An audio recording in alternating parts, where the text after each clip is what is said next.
अगर आपको बिन को लेकर कोई प्रॉब्लम है तो वेलकम टू दिस सेशन। इस सेशन के कंप्लीट होने तक आपके जितने भी कॉन्सेप्ट्स होंगे, जितने भी डाउट्स होंगे, वो सब क्लियर होने वाले हैं। सबसे बड़ा मसला बिन में इसलिए पेश आता है क्योंकि बिन का use as a helping verb तो आपने सीखा है, एज अ मेन वर्ब आपने नहीं सीखा। तो आज इंशाल्लाह इस पे अच्छे से बात होगी। सबसे पहले ये चीज़ नोट कीजिएगा कि बिन को बीन प्रोनाउंस नहीं किया जाता, उसे बिन प्रोनाउंस किया जाता है।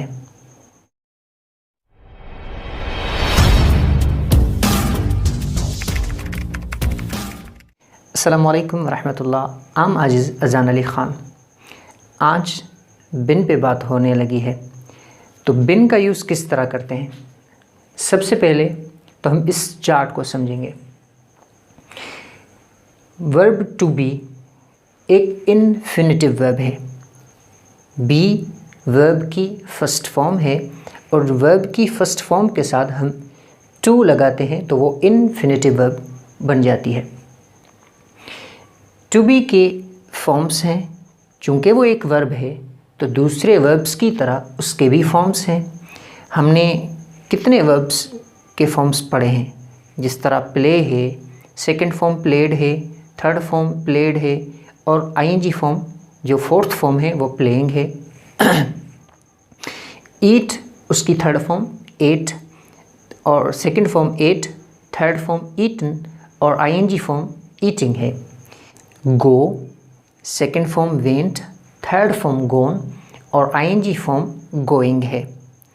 ठीक उसी तरह इस वर्ब की भी first form is am are है, सेकंड फॉर्म वाज वर है और थर्ड फॉर्म बीन और fourth form ING form being है।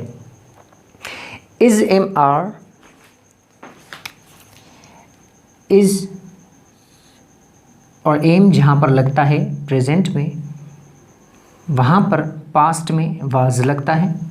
जहाँ पर प्रेजेंट में लगता है आर, वहाँ पर पास्ट में लगता है वर। इज लगता है सिंगुलर सब्जेक्ट्स के साथ, एम आई के साथ चलता है और सिंगुलर सब्जेक्ट्स और बशमूल आई को मिलाकर सिंगुलर सब्जेक्ट्स, उनमें हम पास्ट में वाज लगाते हैं। प्लूरल हमारे जितने भी सब्जेक्ट्स हैं, पास्ट में हम वर और प्रेजेंट में आर लगाते हैं और विल बी और शल बी तो फ्यूचर के साथ चलता है। बीइंग इसकी आईएनजी फॉर्म है और बीन इसकी थर्ड फॉर्म है। Is am are was were as a main verb भी काम करते हैं और एज अ हेल्पिंग वर्ब भी काम करते हैं। एज अ मेन वर्ब, जब is am are as a main verb आता है तो किस तरह आता है और एज अ हेल्पिंग वर्ब किस तरह आता है। आई एम अ टीचर, मैं एक टीचर हूँ। तो यहाँ एम क्या है, यहाँ पर am is a main verb काम कर रहा है क्योंकि स्टेट बता रहा है।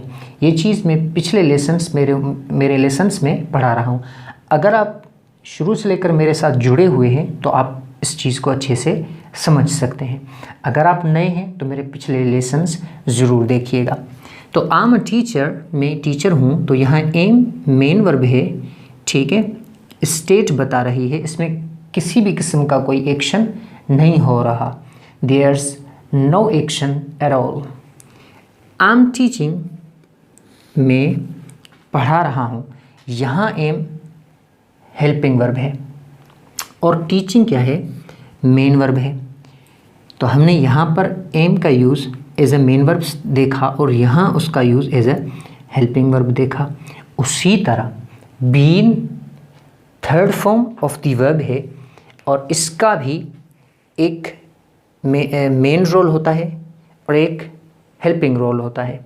वो एज अ मेन वर्ब भी काम करती है, एज अ हेल्पिंग और सपोर्टिंग वर्ब की तरह भी काम करती है। जब वो एज अ हेल्पिंग वर्ब काम करती है तो वो present perfect continuous, past perfect continuous, future perfect continuous tenses जो हमारे हैं उनमें इस्तेमाल होती है, जो कि हम सब जानते हैं और हम पढ़ते हुए आ रहे हैं। लेकिन थर्ड फॉर्म, जब थर्ड फॉर्म की तरह काम करती है तो वो परफेक्ट टेंसेस में आती है। परफेक्ट टेंसेस हमारे कौन से हैं? प्रेजेंट परफेक्ट, पास्ट परफेक्ट और फ्यूचर परफेक्ट। उन सब के अंदर been is a third form और मेन वर्ब बनकर काम करती है। आई होप कि आपको समझ में आ रहा होगा। किस तरह देखें, I have been a teacher for 10 years, मैं 10 सालों से टीचर हूँ। यहाँ बिन क्या है? इज अ मेन वर्ब है और ये परफेक्ट टेंस है। Been is a main verb आती है, स्टेट ऑफ बीइंग बताती है, और अगर वो कंटिन्यूस टेंसेस में आती है तो उसके साथ एक और मेन वर्ब होती है आईएनजी फॉर्म के साथ, यानी fourth form of the verb आती है उसके साथ। वहाँ ऑनगोइंग एक्शन बताती है। वो सेंटेंस क्या बताता है? ऑनगोइंग एक्शन बताता है। और यहाँ पर कोई एक्शन हो रहा है, कोई एक्शन नहीं हो रहा, स्टेट ऑफ बीइंग बताता है, होना बताता है। देखें, आप इन चीज़ों को इस तरह ना सीखा करें, चुका है, चुकी है, ठीक है। इस तरह आपको परेशानियाँ होंगी। आप अगर इस तरह सीखते हैं कि कोई खा रहा है, वो खा रहे हैं, वो सो रहे हैं, वो जाग रहा है, वो भाग रहा है, वो दौड़ रहा है, जिस तरह आपको टीचर्स पढ़ाते हैं। देखें, इस तरह आप अगर चीज़ों को सीखेंगे ना तो पहले तो आपके लिए आसान होगी। अरे हाँ यार भाई, ये तो बड़ा इजी है, बड़ा आसान कर दिया इसने। आगे चलकर आपके लिए वो परेशानियाँ क्रिएट करेंगी, क्योंकि इंग्लिश एक अलग लैंग्वेज है, उसका कॉन्सेप्ट जो है वो एक अलग तरह का है। आप उसको उसके तरह से और उस अंदाज से और उस लैंग्वेज को उसके अपने अंदाज से सीखें। ये इजी है, आप समझ जाएंगे। लेकिन जब इस तरह सीखेंगे ना, भाग रहा है, दौड़ रहा है, खा चुकी है, सो चुकी है, तो आपको पहले तो ये चीज़ समझ में आ जाएगी, लेकिन आगे चलकर आपको फिर वो परेशानियाँ क्रिएट कर सकती है, आपके लिए क्रिएट कर सकती नहीं बल्कि क्रिएट ज़रूर करेगी। ठीक है, तो बीइंग क्या बताता है? स्टेट ऑफ बीइंग, होना बताता है। ठीक है, जिस तरह देखें, I have been a teacher for 10 years, I have been a teacher for 10 years, मैं 10 सालों से टीचर हूँ, मैं 10 सालों से टीचर हूँ। इसका ये माना भी निकलता है, पढ़ा चुका हूँ, 10 साल पढ़ा चुका हूँ, ये माना निकले, ये ज़रूरी नहीं है। मैं 10 सालों से टीचर हूँ। आप कहेंगे कि यही चीज़ तो प्रेजेंट परफेक्ट कंटिन्यूस बताता है। नहीं बताता भाई, उसमें एक्शन वर्ब आएगी तो टीचर नहीं होगा, फिर हम उसको टीचिंग करेंगे। क्या होगा? Teaching. I have been teaching for 10 years, मैं 10 सालों से पढ़ा रहा हूँ। फिर ये इस तरह बनेगा कि भाई पढ़ा रहा हूँ, 10 सालों से पढ़ा रहा हूँ।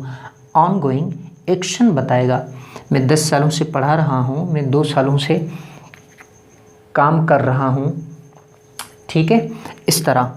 और been as a main verb state बताती है। जिस तरह मैं आपको कहूँ कि Imran Khan is the prime minister of Pakistan, ये क्या बताता है कि इमरान खान पाकिस्तान के प्राइम मिनिस्टर हैं। लेकिन जब मैं कहता हूँ कि वो रह चुके हैं, यानी कि अब प्राइम मिनिस्टर नहीं है, वो प्राइम मिनिस्टर रह चुके हैं, तो क्या होगा? Imran Khan has been the prime minister of Pakistan. दूसरा सेंटेंस लेते हैं। जिस तरह मैं कहूँ कि आई एम इन कराची, मैं कराची में हूँ।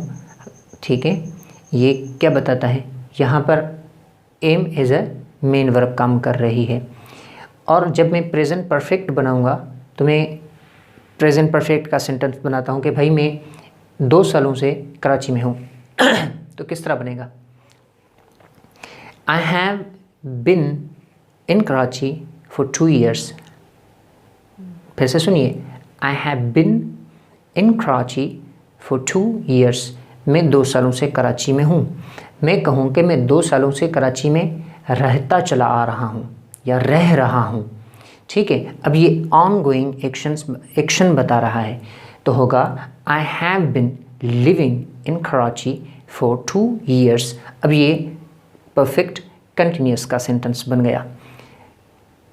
आई होप कि आपको यहाँ तक चीज़ें समझ में आई होंगी। ट्रांसलेशन एक्सरसाइज हम करने लगे हैं, वहाँ पर आपको ख़ुद को अंदाज़ा हो जाएगा कि आप कितना चीज़ों को अच्छे से समझ चुके हैं। तो उसमें आप हमारे साथ आखिर तक जुड़े रहें। सेंटेंस आपके सामने है। सेंटेंस है she is a doctor. She is, जिसको इन शॉर्ट शीज़ पढ़ा जाता है, तो शी इज़ अ डॉक्टर, वो डॉक्टर है। आपने क्या करना है कि आपने ये सेंटेंस बनाना है कि वो डॉक्टर रह चुकी हैं। अब शायद इंजीनियर हैं, तो वो डॉक्टर रह चुकी हैं। अच्छा, एक चीज़, इसको एक पढ़ते हैं इंजीनियर, एक पढ़ते हैं इंजीनियर, इस तरह नहीं है, इसको प्रोनाउंस किया जाता है इंजीनियर। अच्छा, एक चीज़ मैंने नोट की है कि कुछ लोग ना फिर दुरुस्त करवा रहे होते हैं कि इंजीनियर इसको नहीं पढ़ते भाई, इसको इंजीनियर, तो भाई इंजीनियर भी नहीं है, इंजीनियर तो वैसे ही नहीं है, लेकिन इंजीनियर भी नहीं है। इंजीनियर क्या प्रोनाउंस किया जाता है? इंजीनियर। तो शी इज़ अ डॉक्टर, वो डॉक्टर रह चुकी हैं, तो बनेगा she is been a doctor. She has in short she's, she has को भी इन शॉर्ट शीज़ और शी इज़ को भी इन शॉर्ट शीज़ प्रोनाउंस किया जाता है, इन शॉर्ट ना। तो she is been a doctor. अगला सेंटेंस है they are students at the university. वो यूनिवर्सिटी में स्टूडेंट्स हैं। आपने ये बनाना है कि वो स्टूडेंट्स रह चुके हैं, वो स्टूडेंट्स रह चुके हैं, वो यूनिवर्सिटी के स्टूडेंट्स रह चुके हैं, तो बनेगा they have been students at the university. अगला सेंटेंस है he is my best friend, वो मेरा दोस्त है। आपने बनाना है कि वो बचपन से मेरा दोस्त है, वो बचपन से मेरा दोस्त है। परफेक्ट का बनेगा तो he is been my best friend since childhood. He is been my best friend since childhood. अगला सेंटेंस है she is from Spain. She is from Spain. आपने ये बनाना है कि वो 2 मंथ से स्पेन में रह रही है, तो बनेगा she is been living in Spain for 2 months। ये किसका है? परफेक्ट कंटिन्यूअस का सेंटेंस है। That's it. Thanks for watching this video and thanks for being with me guys. 12 tenses की सीरीज़ स्टार्ट की, जिसमें हम प्रेजेंट कंप्लीट कर चुके हैं। हमने verb to be, to have, to do, वो सब हमने सीखा। उसके बाद हमने प्रेजेंट, तो प्रेजेंट का indefinite, continuous, perfect, perfect continuous, वो सब सीखा। आज हमने बिन को भी सीखा है और अगला हमारा जो सेशन होगा वो पास्ट इंडेफिनिट का होगा।